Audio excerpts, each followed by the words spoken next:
इस वीडियो में बताई गई सारी जानकारी पब्लिक प्लेटफॉर्म पर उपलब्ध है। इसमें ऐसी कोई जानकारी नहीं दी गई है जिससे हमारे सुरक्षा बलों की गोपनीयता भंग होती है। डिफेंस डिटेक्टिव सेना का सम्मान करता है और उन्हीं जानकारियों के आधार पर काम करता है जो सार्वजनिक रूप से मौजूद हैं। नमस्कार दोस्तों, डिफेंस डिटेक्टिव के एक और एपिसोड में आप सभी का स्वागत है। मैं हूं आलोक। तो खबर क्या है, आज बात मैं करने वाला हूं पड़ोसी देश बांग्लादेश की।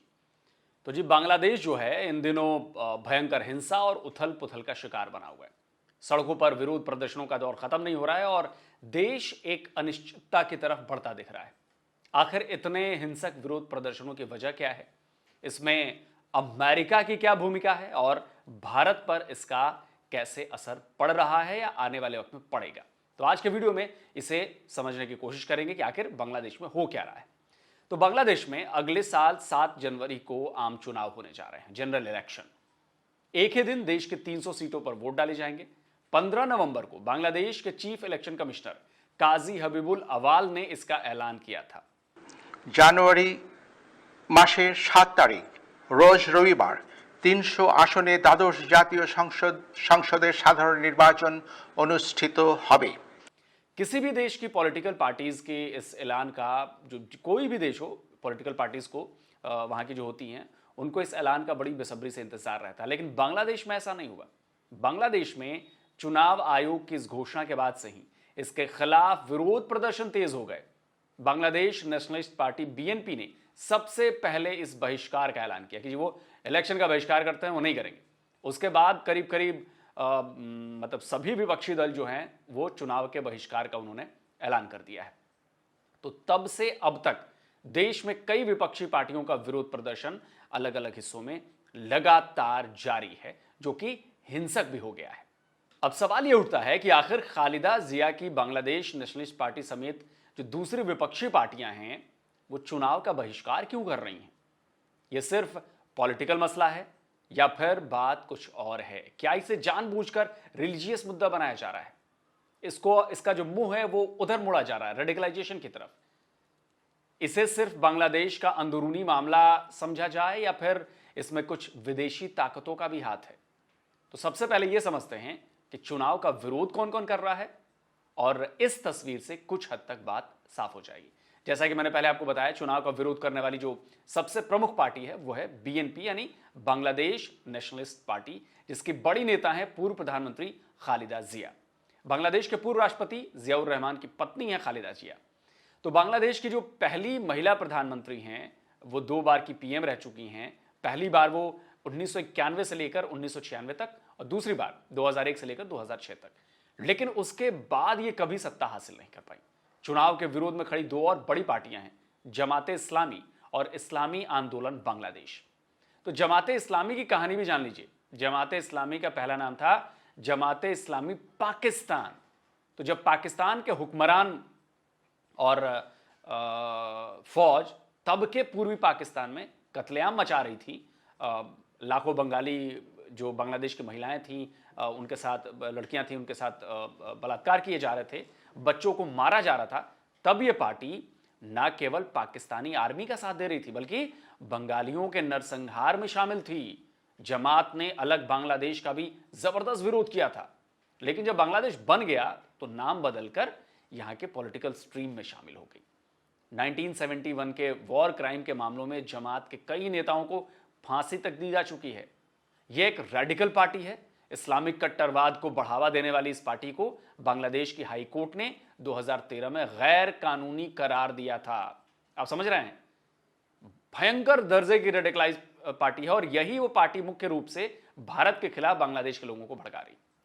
तो हाईकोर्ट, जो बांग्लादेश की हाईकोर्ट है, उसने जब इस पर बैन लगाया था और पिछले महीने ही बांग्लादेश की सुप्रीम कोर्ट ने हाई कोर्ट के इस फैसले को सही ठहराते हुए जमात पर लगी पाबंदी को जारी रखा था। यानी जो पार्टी खुद इलीगल है, गैर कानूनी है, वो बीएनपी के साथ चुनाव का विरोध कर रही।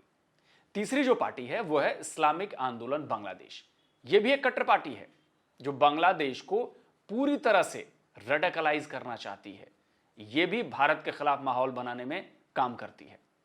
तो इस चुनाव विरोध में 13 और छोटी पार्टियां शामिल हैं। चुनाव का बायकॉट करने वाली पहली पार्टी बीएनपी 17 साल से सत्ता से बाहर है। बीएनपी के टॉप लीडर्स पर करप्शन के न केवल चार्जेस लगे हैं बल्कि उन्हें सजा तक सुनाई जा चुकी है। फरवरी 2018 में खालिद जिया को भ्रष्टाचार के आरोप में 5 साल जेल की सजा हुई, जिसे अक्टूबर 2018 में हाईकोर्ट ने बढ़ाकर 10 साल कर दिया।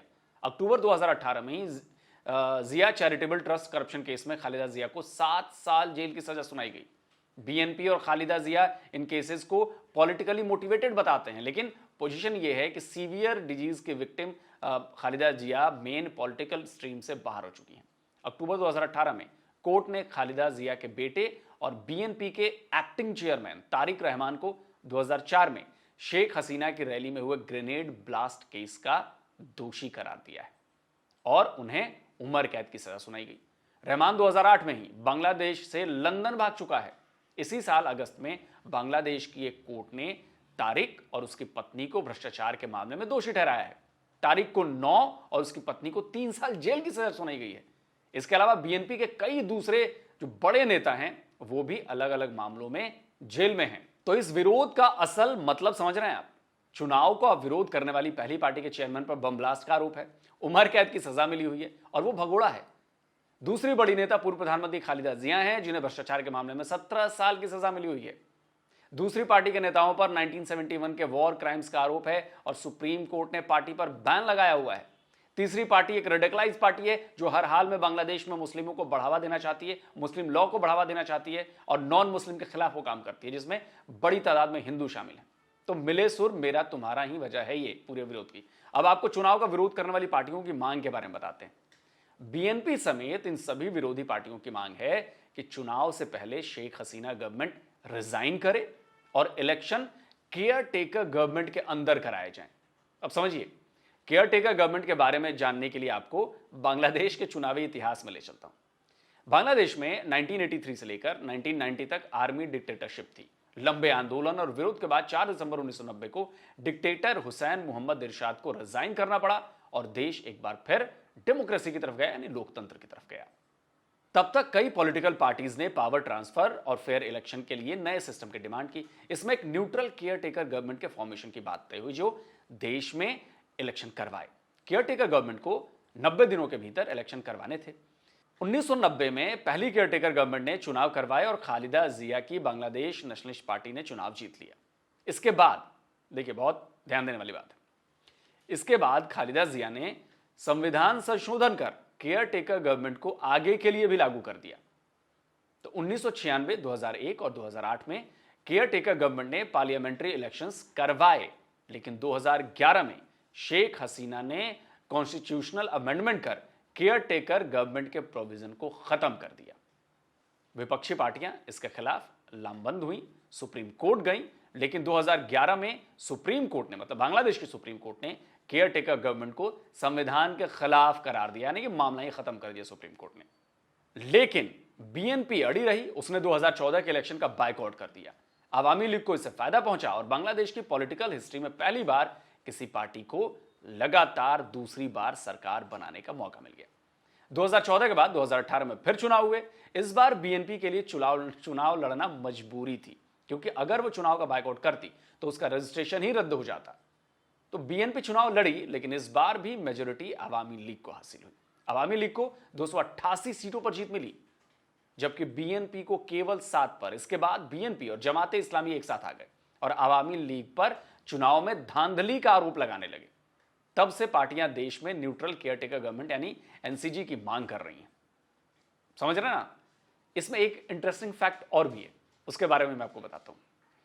वो ये है कि बीएनपी जिस एनसीजी सिस्टम को लागू करने की मांग कर रही है, उसी एनजीसी पर साल 2008 के इलेक्शन में अवामी लीग को सपोर्ट करने का एलिगेशन भी लगा था। आज भी बीएनपी और चुनाव का विरोध करने वाली पार्टी एनसीजी की मांग को लेकर ही चुनाव का बहिष्कार कर रही हैं कि भाई आप केयरटेकर गवर्नमेंट लाइए। समझिए, अब एक और बात बताता हूं। बांग्लादेश के चुनाव और पिछले 4-5 सालों से चल रहे हिंसक प्रदर्शनों ने दुनिया भर का ध्यान अपनी तरफ खींचा है। दुनिया भर की मीडिया में इस पर चर्चा हुई है। इसमें भारत और चीन के अलावा अमेरिका और यूरोप के देश भी हैं। अमेरिका का खेल बताऊंगा, लेकिन उससे पहले यूरोपियन यूनियन की जानकारी दे देता हूं। विपक्षी दलों के प्रोटेस्ट और कई विरोधी नेताओं की गिरफ्तारी को लेकर शेख हसीना गवर्नमेंट पर विपक्ष की आवाज को दबाने के आरोप लगे हैं। चुनाव को लेकर भी सवाल खड़े किए गए हैं। इसके बाद इंटरनेशनल ऑब्जर्वर्स की एक टीम बांग्लादेश पहुंची, इलेक्शन कमीशन के अधिकारियों से मुलाकात की, कई तरह की जांच पड़ताल के बाद उन्होंने भी केयरटेकर गवर्नमेंट को अवैध बता दिया। Caretaker government would be unconstitutional and illegal under the current situation. Your constitution does not allow for a caretaker government. इसके साथ ही यूनाइटेड नेशंस की इंटरवेंशंस की जरूरत को भी उस टीम ने सही नहीं ठहराया। बावजूद इसके, आप समझिए, बावजूद इसके अमेरिका इसमें फिर टांग अड़ाने की कोशिशों में जुटा हुआ है। इंटरनेशनल ऑब्जर्वर्स की रिपोर्ट के बाद भी अमेरिका बार बार बांग्लादेश की शेख हसीना गवर्नमेंट पर प्रेशर डाल रहा है कि भी फेयर इलेक्शन कराने के नाम पर और ज्यादा दबाव डाल रहा है। अमेरिका ने अपने नागरिकों को बांग्लादेश की यात्रा के लिए एडवाइजरी तक जारी की है कि भैया मत जाइए, सावधानी कर रखिए। अमेरिका के एम्बेसडर पीटर हास भी नवंबर में अचानक बांग्लादेश छोड़कर चले गए। अमेरिका लगातार बांग्लादेश के चुनाव को लेकर बयानबाजी कर रहा है। अमेरिका बांग्लादेश के कपड़े का यानी कि टेक्सटाइल जो सेक्टर है उसका सबसे बड़ा खरीदार है। ऐसे में वो आर्थिक रूप से भी बांग्लादेश पर दबाव डाल रहा है कि अगर ज्यादा किया तो भैया हम खरीदना बंद कर देंगे, तो बांग्लादेश की इकोनॉमी खराब हो जाएगी। लेकिन भारत ने इसमें इंटरवीन किया है। भारत ने साफ तौर पर अमेरिका से कहा है कि बांग्लादेश के लोकतंत्र पर सवाल उठाना बंद कीजिए और जनमत का सम्मान कीजिए। अमेरिका को बोला है। सोचिए, बहुत सारे एंगल पे बात चल रही है। अमेरिका ऐसे ही भारत पर दबाव बनाने के लिए बहुत कुछ नहीं कर रहा है। तो असल में बांग्लादेश भारत का करीबी रहा है, अभी भी है। पिछले कुछ सालों में बांग्लादेश की शेख हसीना सरकार के संबंध रूस और चीन से भी बेहतर हुए हैं, इसमें भी कोई शक नहीं है। और ये अमेरिका को बहुत ज्यादा खटक रहा है और इसीलिए वो चुनाव के बहाने बांग्लादेश पर प्रेशर बना रहा है कि तुम उसकी साइड पहुंचो। बांग्लादेश में शेख हसीना सरकार के खिलाफ लोगों के विरोध की एक बड़ी वजह महंगाई भी है। जून 2022 में बांग्लादेश में इन्फ्लेशन रेट जो था वो 7.56% पर था। एक साल बाद यानी करंट ईयर मई में ये रेट 9.94% पहुंच गया। पिछले साल फ्यूल प्राइसेस में 52% की बढ़ोतरी की गई। पेट्रोल के दाम करीब 52% और डीजल के 42% बढ़ाए गए। बांग्लादेश को 2003 की शुरुआत में ही आईएमएफ यानी इंटरनेशनल मॉनेटरी फंड ने $4.7 बिलियन का डेब्ट दिया। बांग्लादेश चीन के बीआरआई का हिस्सा है और चीन ने उसे करीब $4.5 बिलियन का कर्ज दिया हुआ है। अब सोचिए कि चीन भी इसमें गोलमेल कर रहा है और बांग्लादेश पर चीन का यह कर्ज जो है वो बहुत भारी पड़ रहा है। आईएमएफ ने भी उसे इकोनॉमी को स्टेबल बनाने के लिए लोन दिया, लेकिन अब तक उसकी वजह से कोई बांग्लादेश की इकोनॉमी में इंप्रूवमेंट होती दिखाई नजर नहीं आ रही या महंगाई कम होती नजर नहीं आ रही। तो विपक्ष और लोगों के विरोध प्रदर्शन का एक बड़ा कारण जो है वो महंगाई भी है। अब भारत की बात करते हैं। भारत ने 1971 से ही बांग्लादेश का साथ दिया है। अवामी लीग की सरकार के हमेशा भारत के साथ अच्छे संबंध रहे हैं, लेकिन बांग्लादेश नेशनलिस्ट पार्टी को पाकिस्तान समर्थक माना जाता है। पिछले कुछ सालों में बांग्लादेश में हिंदुओं और भारत के खिलाफ मोबिलाइजेशन काफी तेजी से बढ़ी है और इसमें रेडिकल पार्टीज का बहुत बड़ा रोल है। हिंदुओं के खिलाफ तो भयंकर नफरत पैदा की जा रही है बांग्लादेशी आवाम में।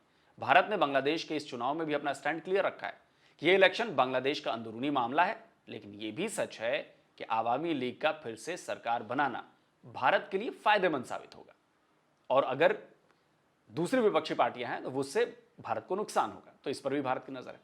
तो दोस्तों, आज का ये वीडियो आपको कैसा लगा कमेंट करके हमें जरूर बताइएगा।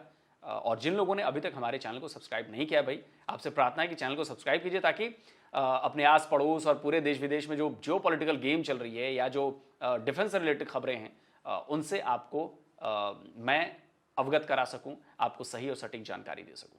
जल्दी मिलता हूं एक और नए वीडियो के साथ। नमस्कार, जय हिंद।